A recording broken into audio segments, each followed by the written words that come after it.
Stop acting like my body belongs to you. She snapped after I asked why her ex keeps calling, so I packed my bags in silence. Now he's gone, and she's begging me to come home. Hey viewers, before we move on to the video, please make sure to subscribe to the channel and hit the like button if you want to see more stories like this. Thanks. When I first met Lena, I thought she was the kind of person who could make any room brighter. She had that rare mix of confidence and humor that pulled people in. At work functions or friend gatherings, she'd float around like she belonged everywhere, and somehow, she made me feel like I did too. I wasn't flashy. I worked in IT for a mid-sized tech company downtown. Lena worked in marketing for a boutique agency across town. My life before her was quiet, gym after work, video calls with my family on weekends, maybe a movie night here and there. She was the opposite. Social, always posting something witty, always getting tagged in photos with a dozen friends. I thought we balanced each other out. Her energy, my steadiness. When we started dating, she used to say things like, "I love how safe I feel with you." I didn't realize then that safe wasn't a compliment in her vocabulary. By the third year together, we moved in. It was her idea. We found a 2-bedroom apartment that split the difference between our jobs. I gave up the second bedroom, the one I'd planned to use as a small home office, so she could have her own content space for her side projects. I didn't mind. I liked seeing her happy. We were both on the lease, splitting rent 50-50ths, though I usually covered utilities and groceries without keeping score. At first, things were easy. We cooked together, stayed up too late watching shows, talked about traveling. I thought we were building a life. Then, little shifts started. She began going out after work more often, happy hours, team dinners, birthdays I'd never heard of. I didn't want to be the insecure boyfriend, so I never pressed. But I noticed her texts slowed down during those nights. One evening, I asked, "Everything okay lately? You've been really busy." She barely looked up from her phone. "It's called having a social life, Ethan. You should try it." It stung, but I let it go. I told myself she was just stressed, maybe feeling stuck in routine. Then she mentioned her ex for the first time in years. We were having dinner, and out of nowhere, she said, "Guess who texted me today? Caleb." I froze for a second, but tried to play it cool. "Caleb, as in your ex?" "Yeah," she said, twirling her fork like it was nothing. "He saw my latest post and said it made him laugh. We just caught up. It's not a big deal." I nodded slowly. "Didn't you two end on bad terms?" "He apologized," she said, shrugging. "People grow. We're adults." It's nice to talk to someone who remembers who I used to be. I wanted to ask, "What's wrong with who you are now?" But I stayed quiet. Over the next few weeks, her phone was always face down. She'd get messages and angle the screen away. Sometimes she'd smile at nothing, then glance at me and quickly look away. One night, I walked past the bedroom while she was on a call. I caught the tail end of her laugh, the kind I hadn't heard in months. "Stop it," she said, voice low, playful. "You always knew how to make me laugh." When she noticed me in the doorway, she jumped like I'd caught her stealing. "Who was that?" I asked quietly. "Just a friend," she said, too fast. "God, Ethan, don't sneak up on me like that." I didn't say anything else that night. I lay awake while she scrolled through her phone next to me, pretending not to see the small smile she tried to hide. The next day, I tried to bring it up calmly. "Was that Caleb you were talking to last night?" Her expression changed instantly, defensive, sharp. "Wow, really? We're doing this." "I'm just asking," I said. "It's been every night lately. You act like you're hiding it." She crossed her arms, smirking. "Stop acting like my body belongs to you." That hit harder than I expected. "I didn't say anything about your body," I replied, confused. "I asked about who you're talking to." "Yeah, and that's exactly the problem," she snapped. "You think you get to monitor what I do, who I talk to, where I go. I'm allowed to have friends, Ethan." "I never said you weren't," I said quietly. "But when your ex is calling every night, it's fair to ask what's going on." She laughed, a short, bitter sound. "You're so paranoid. Maybe that's why I need someone to actually talk to." That one cut deep. I didn't yell. I didn't argue. I just stood there, trying to understand how the person who used to thank me for being understanding could twist it into an accusation. Later that night, she slid into bed like nothing happened. "Are you mad at me?" she asked, her voice soft again. "I'm just confused," I said. "I don't know what I did to make you feel like I'm controlling you." She sighed dramatically. "You're making everything heavy again. You always do that lately." And with that, she turned over, back facing me, scrolling through her phone in the dark. That was the first night I realized she wasn't really beside me anymore, not in any way that mattered. Still, I kept trying. The next week, I cooked her favorite dinner, tried to reconnect. She barely looked up from her messages. When I asked if she wanted to go see a movie together, she smiled without looking up. Can't. Already have plans. With who? Just friends, she said. Don't make it weird. But the word friends had started sounding like a punchline. A few days later, I was having lunch with a friend, Megan, who had met Lena a few times at group dinners. She hesitated before speaking. Hey, Ethan. Weird question, but I was at Cafe Luna yesterday, and I thought I saw Lena there with someone. Was that you? I frowned. No, I was at work all day. What? Her expression shifted. Oh, I didn't want to assume, but she was with a guy. They looked pretty close. Did you recognize him? I asked, even though I already knew the answer. I think it was that ex she used to mention. Caleb, she said carefully. I'm sorry, I just thought you should know. I forced a small smile. Thanks for telling me.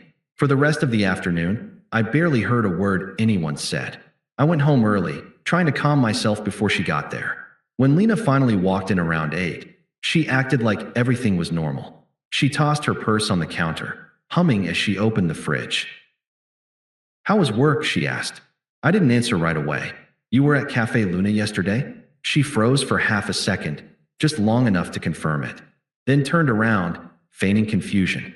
What? Megan saw you there, I said quietly. With Caleb. Her expression hardened instantly. You're unbelievable. Just answer the question, I said. Were you there with him? Yes, I was, she snapped, slamming the fridge door. He wanted to talk about something personal. I didn't think I had to ask your permission to get coffee. I stayed calm. You don't, but you've been lying about it for weeks. Oh my God, Ethan, she said, laughing bitterly. You're so dramatic. I didn't tell you because you'd react exactly like this, like a jealous teenager. Do you hear yourself? I asked. You've been hiding calls, meeting your ex in secret, and I'm the problem? You're insecure, she said sharply. That's why this relationship feels suffocating. You don't trust me. Should I? I asked quietly. She looked away, jaw tightening. You know what? Maybe you shouldn't. Maybe we both need some space. You're making me feel like I can't breathe. That line stuck in my head. I can't breathe. She said it like I was strangling her, not with my hands, but with my loyalty. I didn't say anything else that night. I just nodded, said, all right, and went to bed. She didn't come home the next night, or the next, or the one after that. Her messages were short, detached, staying with a friend. Need time to think. I knew it wasn't a friend. On the third night, I got a text at 1 a.m., don't wait up. I hadn't been. When she finally came back Friday morning, she looked like someone returning from a vacation, not a girlfriend coming back to have a difficult conversation. New jacket I'd never seen. Hair freshly done. The faint smell of cologne that wasn't mine. So, she said, standing in the doorway, are we going to have another fight, or can we be adults about this? I looked at her for a moment. Be adults. Yeah, she said, crossing her arms. You've been acting so intense. I just needed some space. You don't own me, Ethan. I nodded slowly. You're right. I don't. She blinked, caught off guard. Good. So can we stop being weird now? Instead of answering, I turned toward the bedroom. I started taking my things from the drawers, my clothes, my laptop, the framed photo of my parents that used to sit on the nightstand. What are you doing? She asked, her tone shifting. Giving you what you wanted, I said quietly. Space. Ethan, stop. You're being ridiculous. I'm not angry, I said. I just don't see a reason to stay where I'm not wanted. She laughed, but it sounded forced. Oh my God, this is so dramatic. We just had a disagreement. No, I said, zipping my suitcase. We stopped being a we when you started hiding who you were with. Wow, she said, rolling her eyes. You're really going to throw everything away over a coffee? Over a lie, I corrected. Her jaw dropped. You're so fragile, Ethan. No wonder I felt trapped. I looked at her for a long moment, not with anger, just quiet disbelief. You're free now, I said, and then I walked out. She didn't follow me. She didn't even call after I closed the door. By the time I got to my car, the only sound was the faint echo of her voice fading behind me. The same voice that used to make me feel lucky, now hollow and cruel. I drove to my brother's place that night. Matt didn't ask questions, just handed me a beer and let me sit in silence. When I finally checked my phone hours later, there was one message from her. "You're really doing this?" I didn't reply. The next morning, I texted her one last time. "I'm moving out. I'll cover my half of rent through the end of the lease. After that, it's yours if you want to renew a loan." Left my key on the counter. No response. I didn't block her number. Not yet. I just stopped checking it. That night, for the first time in months, I slept without wondering if the door would open. The first week after I left was quiet. Too quiet. The kind of quiet that makes you realize how much noise one person can bring into your life, even when they're not speaking. I stayed with Matt, sleeping on his couch. He never pushed me to talk, just left extra coffee for me in the morning and kept the fridge stocked with takeout. By the end of the week, I felt the fog lifting. I wasn't angry anymore, just tired. The kind of tired that comes from carrying something that was already dead for too long. Then the messages started. At first, they came from her actual number. "Can we please talk?" I didn't respond. I think we both overreacted. Still nothing. "I miss you." I stared at that one for a while before putting my phone face down. A few days later, the tone shifted. "You're being childish." Then, "You think ignoring me makes you better than me? You're still the same cold, passive guy who made me feel trapped." I almost laughed at that one. Over the next few weeks, I threw myself into work. Without the emotional drain of wondering where Lena was or who she was with, my focus sharpened. I finished projects ahead of schedule, volunteered for initiatives I'd been too distracted to pursue before. 6 weeks after I left, my manager called me into his office. "We're creating a new operations lead position," he said. "You were the first person I thought of." Interested? I didn't hesitate. "Absolutely." 2 weeks later, it was official. New title, significant raise, better hours. The kind of opportunity I'd been working toward for years but couldn't see through the fog of my failing relationship. The promotion came with a better paycheck, and I used it to move into a one-bedroom apartment in a nicer part of town, a space that was entirely mine, filled with only my things, my choices, my peace. Matt helped me move in on a Saturday. As we unpacked boxes, he finally asked the question he'd been holding back. "You doing okay, man?" "Yeah," I said and meant it. "I really am." He nodded. "She reach out lately?" "Not in a while," I said. I think she finally got the message. But I was wrong. Through mutual friends, I started hearing fragments of her unraveling. A college friend mentioned she'd seen Lena post something cryptic about toxic people and finally being free. Another friend said she'd quit her job at the marketing agency, something about wanting to pursue her passion projects full-time. I didn't ask for details. I didn't want them. Then, about 2 months after I'd moved out, I got a text from Josh, a mutual friend from our college days. "Dude, just saw your ex at North Sidebar. She's having a full meltdown. Thought you should know." I stared at the message for a moment, then put my phone away. Whatever was happening in her life wasn't my problem anymore. But 2 days later, Lena herself sent me a long, rambling message at 2 a.m. "You were right about everything. Caleb was using me. He had a girlfriend the whole time. I found out tonight when she showed up at his place while I was there. He told her I was just some girl from work who got the wrong idea. I'm so stupid. I left you for this. I threw away everything for someone who saw me as a joke." I read it twice. Then I deleted it without responding. The next morning, I woke up to 3 more messages. "Please, Ethan. I know I don't deserve it, but I need someone to talk to. I'm sorry. I'm so sorry. I see it now. Please." I didn't reply. A week later, Matt and I were at a coffee shop near my new place when I saw her. She was sitting alone in the corner, staring at her phone. No makeup, dark circles under her eyes, wearing an oversized hoodie I didn't recognize. She looked like someone who'd forgotten what sleep felt like. She noticed me and froze.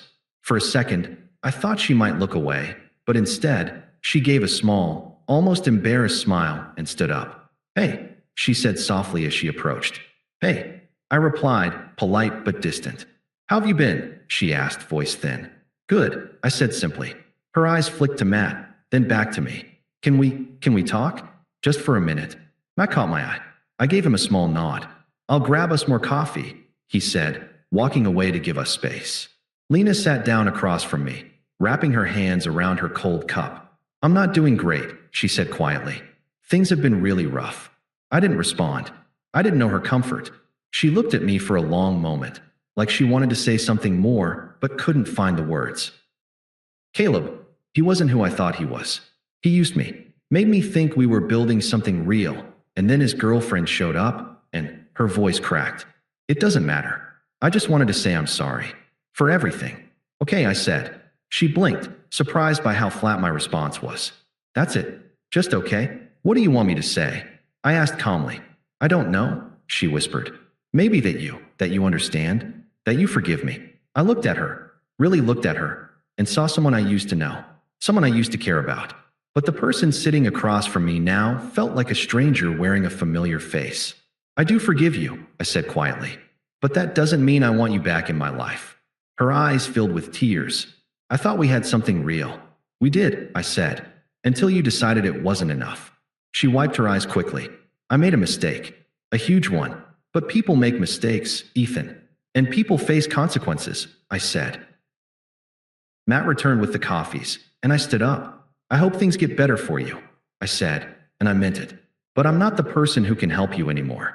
She nodded slowly, tears streaming down her face now. I'm glad you're okay, she whispered. Thanks, I said, and then I walked away. Outside, Matt handed me my coffee. You good? Yeah, I said. I really am. I thought that would be the last time I'd see her.